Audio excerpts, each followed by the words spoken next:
few years ago, in the crisp, golden light of early autumn, my sister-in-law Jane and I decided to tackle a section of the North Umpqua Trail in Oregon. It was a picture-perfect day for a hike. The forest was ablaze in a riot of fall colors, oranges, deep crimsons, and brilliant golds. The trail itself was a soft, earthy path that meandered alongside the rushing river. Its constant, powerful murmur the only sound besides our own light chatter and the crunch of leaves under our boots. It was the kind of soul-deep quiet you seek when the clamor of modern life becomes too much to bear. We were a couple of miles in, walking side by side, the air cool and smelling richly of damp earth and pine. The sun, high in a brilliant blue sky, sent dappled light filtering through the dense canopy of Douglas firs. It was idyllic, a perfect escape, or it should have been. We reached a scenic bend in the trail that offered a stunning vista of the Umpqua River thundering through the gorge below. The water, a brilliant turquoise, cut a dramatic path through the ancient forest. We paused to take it in, pulling out our water bottles for a much-needed break. I remember tipping my head back, taking a long, cool drink, feeling utterly at peace, and that's when it hit me. It wasn't a sound or a sight, but a feeling. A sudden, inexplicable, and deeply primal wave of unease that washed over me, cold and heavy. This wasn't simple nervousness. This was a gut-level animal instinct screaming at me that something was terribly wrong. It felt, with an absolute and terrifying certainty, like we were being watched. The hair on my arms and the back of my neck stood on end. I lowered my water bottle, my hand frozen midair. I glanced at Jane. She was oblivious, still admiring the view, a placid smile on her face. I didn't want to frighten her, not yet. So, as casually as I could manage, I turned my head and slowly scanned the dense woods that rose up the hillside behind us. At first, I saw nothing out of the ordinary, just the towering pines, the ferns, the scattered underbrush. But then my eyes snagged on something that didn't belong, something profoundly disturbing. Hanging from the low-slung branches of several trees were bones, not the scattered remains of some animal carcass but intentionally strung-up bones, dangling from twined like grotesque macabre wind chimes. They swayed gently in the breeze, a silent, horrifying spectacle. My stomach clenched into a tight, painful knot. I couldn't tear my gaze away. Some were clearly animal bones, vertebrae, ribs, maybe a jawbone from a deer, but others were larger, longer, unsettlingly familiar in their shape. Were they human, Jane? I said, my voice barely a whisper. She turned, her brow furrowed in concern at my tone. Before I could explain, before I could point to the grisly ornaments in the trees, I heard it, a faint but unmistakable crunch of a footstep on the dry leaves of the forest floor. The sound came from uphill, from within the trees where the bones were hanging. It was followed by another, slow, heavy, deliberate. My chest tightened until it felt like a vice was crushing my lungs. Someone was there, watching us, following us. Following us. I leaned in close to Jane, my voice low and urgent. We need to move.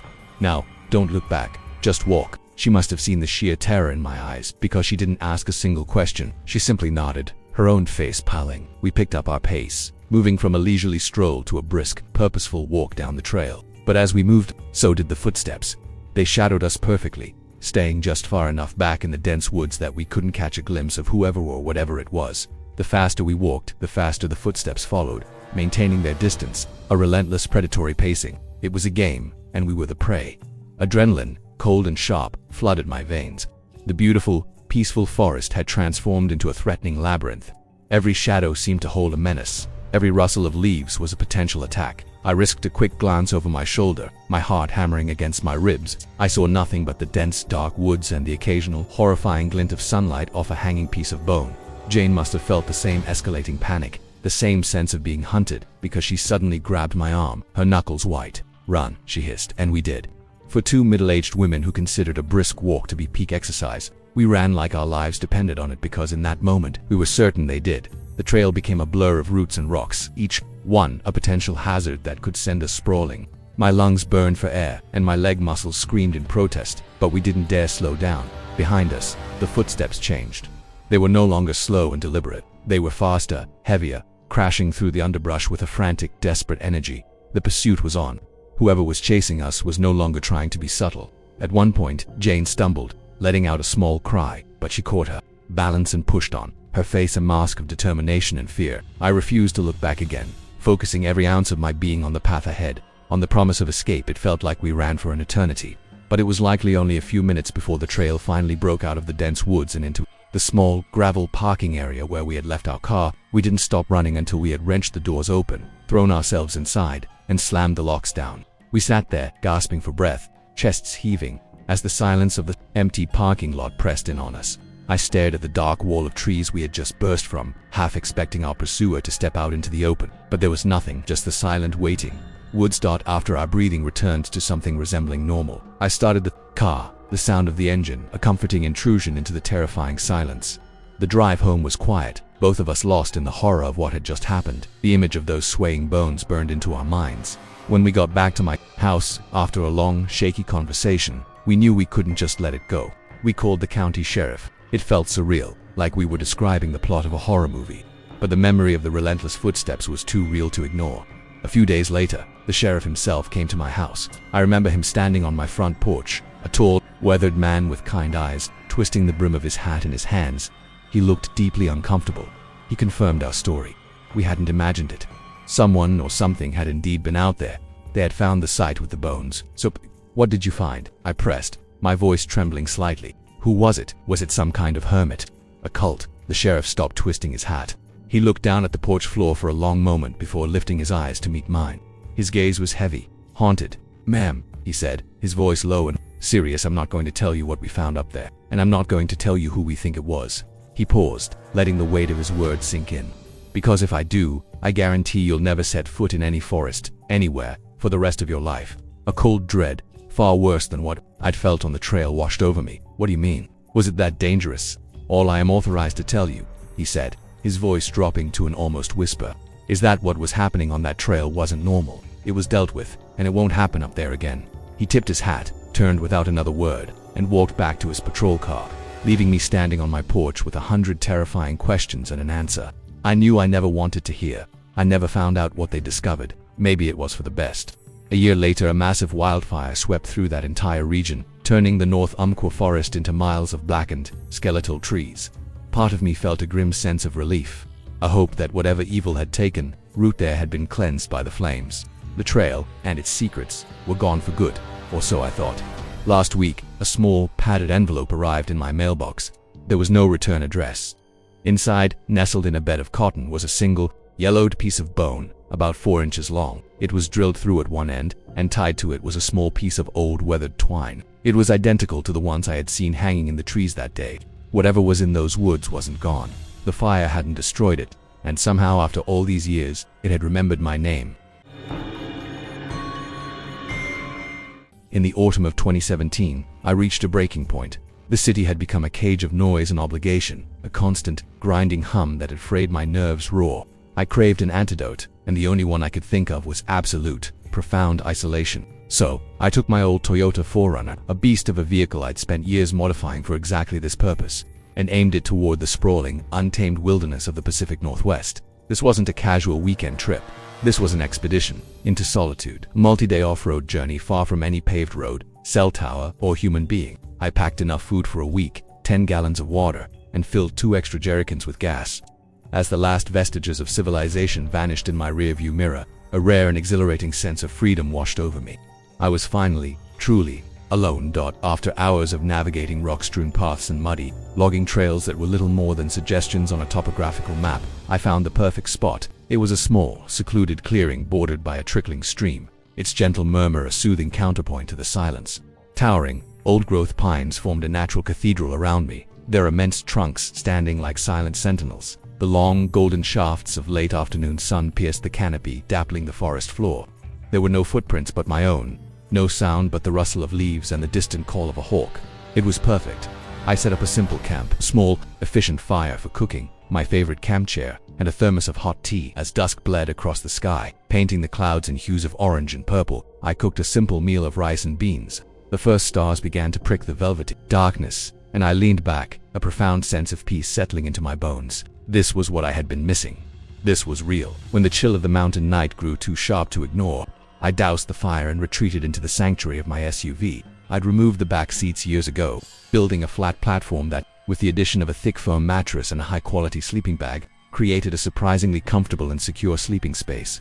I switched off my lantern, plunging the interior into darkness, and closed my eyes, the gentle gurgle of the stream lulling me into a deep and dreamless sleep. Sometime in the dead of night, I was ripped from that sleep. A sound, faint and alien, that pierced the quiet. It was a low, rhythmic, and deeply unsettling noise. It wasn't the wind, and it was no animal I had ever heard in these woods. It sounded, impossibly, like chanting. I froze, every muscle in my body tensing. I held my breath, straining to listen. The voices were distant, carried on the night breeze, a multitonal drone that rose and fell with a haunting cadence. It was impossible.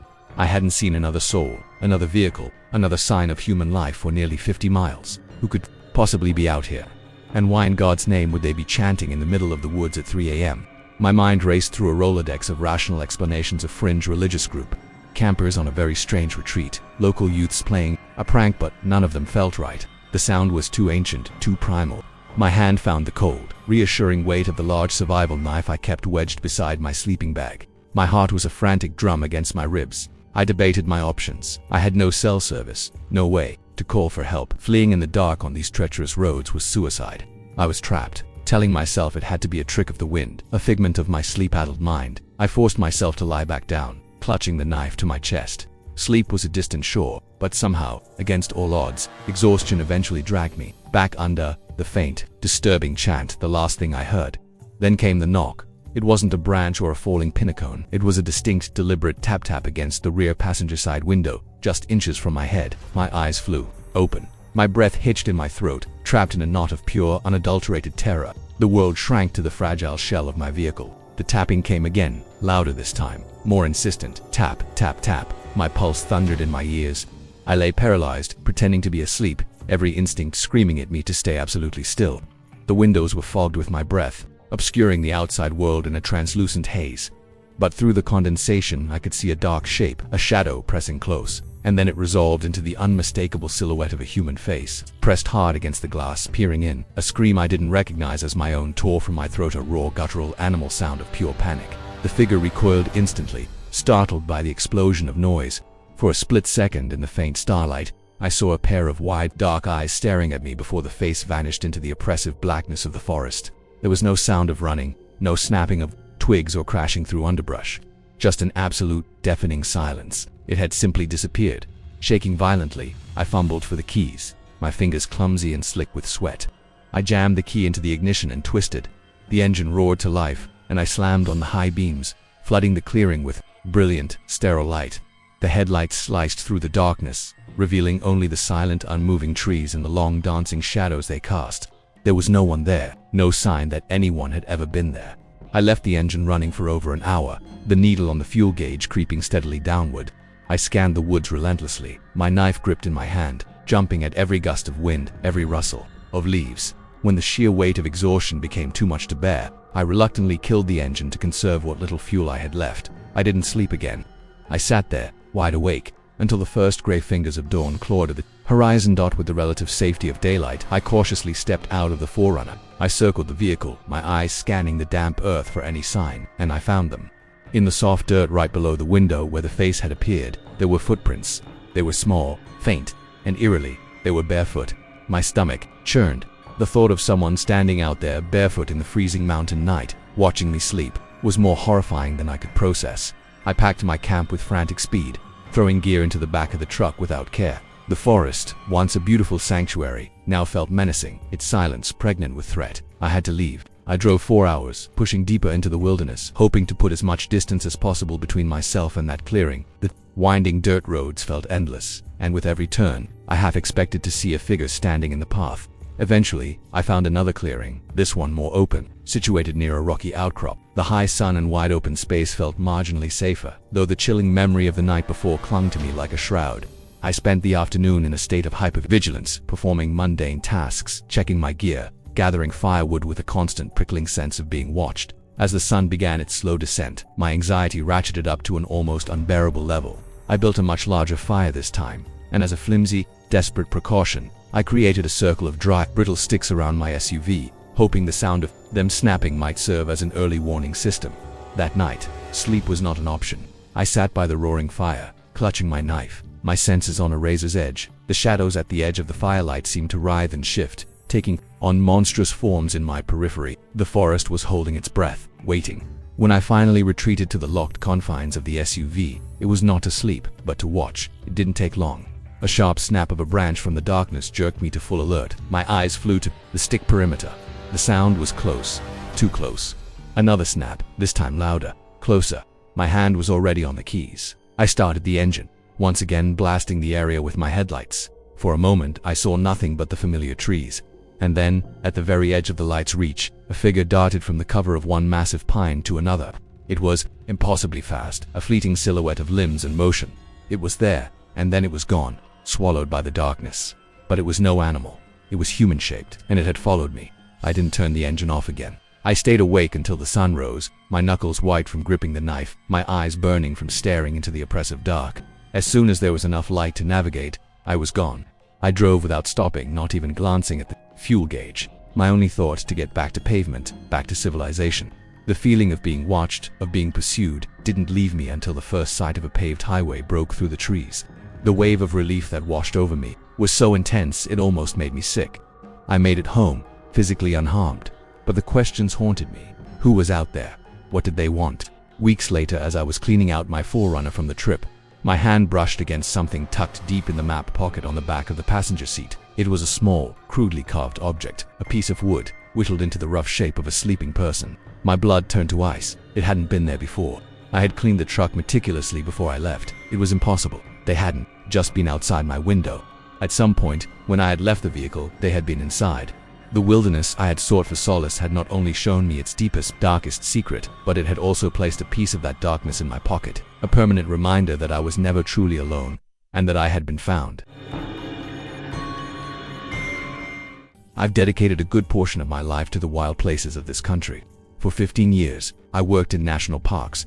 My days spent carving new trails through ancient forests and guiding wide-eyed visitors along their paths. The mountains were my office, the rivers my colleagues. But there was another side to the job, a shadow duty that came with the territory, search and rescue. When a hiker went missing or a camper was lost to the woods, my partner, Ben, and I were the ones to answer the call.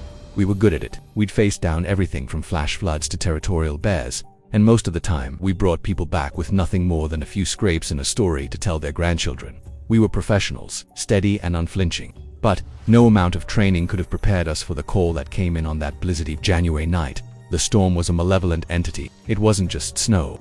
It was a physical assault. A thick, suffocating curtain of white that swallowed the world whole. Visibility was a cruel joke, limited to the desperate narrow beam of our truck's headlights cutting a few feet into the swirling chaos. The temperature had plummeted to a brutal -17 degrees Celsius. A cold so profound it felt like it was freezing the very air in my lungs before I could exhale. Every breath was a shard of ice. The call crackled through the radio, a distorted voice fighting against the static, reporting a missing woman. She was a guest at a set of remote, scenic cabins nestled deep in the park, a good 2-hour drive from our station in the best of conditions. Tonight, it was a treacherous crawl. The drive itself was a nightmare. The snow, relentlessly piling up on the unplowed service road, turned the journey into a high-stakes gamble. The truck's tires fought for purchase, and more than once, we felt the sickening lurch of a slide, the back end threatening to send us spinning into the unseen abyss that bordered the road. The wind was a physical force, a constant, howling pressure that made the sturdy frame of our Ford groan in protest. It was an apocalyptic sound, a banshee shriek that seemed to be screaming a single coherent warning: turn back. But we couldn't. A life was potentially on the line when we finally pulled up to the main lodge of the cabin cluster. The scene was one of quiet, contained panic. A small group of people, the woman's friends, were huddled together, their faces stark white against the warm firelit interior. They spoke in frantic, overlapping whispers, their eyes wide with a fear that went beyond simple worry. It took a few minutes of patient questioning to piece together the narrative. They had, with what I could only describe as reckless foolishness, decided to spend the evening exploring the cosmos via a potent batch of psychedelic mushrooms. Their recounting of the night was a fractured mess of hallucinatory visions, of walls breathing and colors singing, of peals of laughter that twisted inexplicably into gut-wrenching sobs. In the midst of this shared delirium, one of them, a woman named Alana, had simply stood up. Without a word, she walked to the door, opened it, and stepped out into the raging blizzard. She was wearing only a thin sweater, jeans, and a pair of worn sneakers. Her friends, lost in their own psychic maelstroms, barely registered her departure. They called after her, their voices swallowed by the storm, but she never looked back. It wasn't until the gravity of the cold and the ferocity of the blizzard pierced their hallucinatory fog that the true terror of the situation set in. By then, she had completely vanished into the white. Ben and I exchanged a grim look. Every second counted. Snow like this could bury footprints, erase a trail. In minutes, we grabbed our gear, high-powered flashlights, thermal blankets, medical kits, radios, and stepped out into the biting cold. The immediate area around the cabin was a sea of swirling, pristine white. There was no path, no sign, no direction. We were searching for a ghost in a snow globe. We found her footprints. Eventually, they were faint, shallow impressions leading away from the relative safety of the cabins, heading directly into the untamed woods. The lightness of the prints sent a fresh wave of dread through me. She wasn't waiting. She was moving quickly, almost skimming the surface. The wind was a physical blow, tearing at my insulated gear. I couldn't begin to fathom the agony she must be feeling in just a sweater. We followed the trail for what felt like an eternity, the beams of our flashlights cutting feeble holes in the suffocating darkness. After about a quarter of a mile, the tracks just stopped. They ended abruptly near a large windswept patch of bare ice, as if she had been plucked from the ground and lifted into the air. My blood ran cold. I swept my light in a wide arc, searching the surrounding trees, the snowbanks, anything. There was nothing, just the endless, disorienting dance of falling snow. Maybe she fell, slid on the ice, Ben suggested, his voice tight. But there were no slide marks, no disturbed snow, no indication of a fall. It was a dead end. We split up, a risky but necessary maneuver to cover more ground, agreeing to stay within radio contact and search in expanding circles from the last footprint. The minutes stretched into an hour, then two. The world shrank to the small bubble of my flashlight beam and the sound of my own labored breathing. At one point, during a brief lull in the wind's assault, I heard it, a distinct crunch, the sound of weights settling on snow, somewhere in the darkness just beyond my sight. "Alana," I shouted, my voice hoarse, desperate. "We're here to help." There was no answer. Instead, the wind returned with a vengeance, a furious roar that seemed to mock my effort. The sound was gone. I felt a surge of adrenaline and pushed toward where I thought it had come from, my heart pounding with a mixture of hope and terror. Was it her, an animal, or was my own mind, stressed and isolated, starting to play tricks on me? Just then, Ben's voice, tinny and strained, crackled over the radio. "Mark, I've got something, you need to see this." I fought my way through the gale force gusts, following the direction of his voice until I saw his light. He was standing by a low-slung pine tree, its branches heavy with snow. He didn't look at me. His flashlight beam was pointed down at a pile of something dark against the white. It was her clothes. The sweater, the jeans, even her sneakers, were all there in a haphazard pile, half buried in the accumulating drift. It looked like she had torn them off in a desperate hurry. "Why?" I whispered, the question hanging in the frozen air. Why would she do this? Ben shook his head, his face a mask of grim confusion. "Paradoxical undressing," he mumbled, reciting the textbook explanation. "Late-stage hypothermia. The blood vessels dilate, creating a sensation of intense heat. Victims get confused, feel like they're burning up." He was right, of course. It was the logical, scientific explanation. But standing there, in the oppressive silence of the storm, surrounded by an ancient, indifferent wilderness, it felt profoundly wrong. A chill that had nothing to do with the temperature crawled up my spine. We looked at each other, the same unspoken fear reflected in our eyes. This no longer felt like a rescue. It felt like we were trespassing on something sacred and terrible. That we resumed the search. Now with a renewed frantic desperation, the search grid, the methodical patterns, it all went out the window. We were just two men plunging through the darkness, calling a name we knew we wouldn't hear answered. Exactly 3 hours and 41 minutes after we had first found her footprints, we found her. She was sitting at the base of a massive ancient oak, its bare branches reaching up like skeletal fingers into the stormy sky. She was completely naked, her body a pale, bluish statue against the stark white canvas of the snow. Her head was tilted back, her face turned upward, as if she were serenely stargazing on a clear summer night. Her long dark hair was frozen, solid, fanning out around her head in a crown of delicate icicles. Frost clung to her eyelashes and the corners of her lips, which were parted in what could have been a sigh of relief.